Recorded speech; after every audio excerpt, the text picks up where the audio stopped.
10 کیلومتره فرعي سړک د خوګڼو ولسوالۍ مملې بند دروازګۍ سیمې څخه د شیرزاد ولسوالۍ هاشم خیلو خوړ پورې غځېدلې.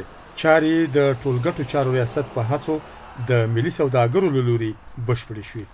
د ننګرهار ولایت د ټولګټو چارو رئیس مولوي یار محمد محمدي وایي یاد سړک د حصارک او شیرزادو ولسوالیو د ولسونو په غوښتنه د سوداګرو په مالی مرسته جوړ او ګټې اخیستنې ته وسپاره. دغه سړک چې کله موږ شروع کړو په دې باندې دا غټ موټر ډیر زیات ازدحام و د مملې نه تر ډنډونو پورې. نو بیا موږ یو فرعي سړک شروع کړ په څنګ کې د غټو ټیلرو دپاره هم واړه موټر هم پرې تګ راتګ کوی چې د غټو موټرو چې دا شوکاڼې پرې راځي. نو دا تقریبا 8.5 کیلومتره سړک هم فرعي شروع کړ د دروازګۍ نه شروع کړ تر ډنډونو پورې. نو د خلکو د اسانتیا لپاره او د خلکو د رش ختمولو لپاره او د ممله کې ډیر سخت مشکلات خلکو ته ایجاد کړي وو. د دې په خاطر مو دغه فرعي سړک شروع کړی.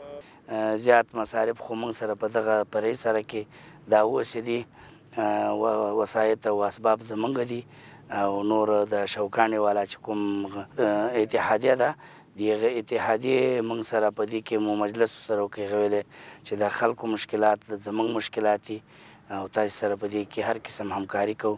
نو دغه په همکاري باندې مو دغه فرعي سړک جوړ کړی او خلکو دپاره د ګټې اخیستو ته چمتو سو. د سیمې اوسیدونکي او موټر چلوونکي د اسلامي امارت له مسؤلینو مننه کوي او وایي د دغه سړک په جوړېدو یې د ساعتونو مزل رالنډ شو. ډیر مشکل حل شوی، ډیر لږ نه په دې خو څوک نه شو تللی که نه مال پکې نه شو ګرځېدی. مخکې 2 غنټو کې راتلو اوس ورباندې نیم ساعت کې راوځو. تاج محمد ایمان احمد او د دروازګۍ اوسېدونکی یم او مثلا دغه سړک ډېر ښکلی سړک راغی دی په امیر یې موږ ډېره غټه هیله کېږي او چې دی ډېر ښکلی جوړ کړو خلکو یې ډېره اسانتیا برابره کړه او مثلا د خلکو مشکلې حل کړو ترکارۍ به ورسېدي او اوس هر څه رسېږي 2-3 لیتره تیل د خلکو ګټه باندې تمامېږي فکر دی که نه. دا ډېر ښکلی کار وشو. د ټولګټو چارو ریاست مسؤلین وایي په پام کې لري چې د ولسونو د هوساینې لپاره په نورو ولسوالیو کې هم بېلابېل سړکونه جوړ کړي.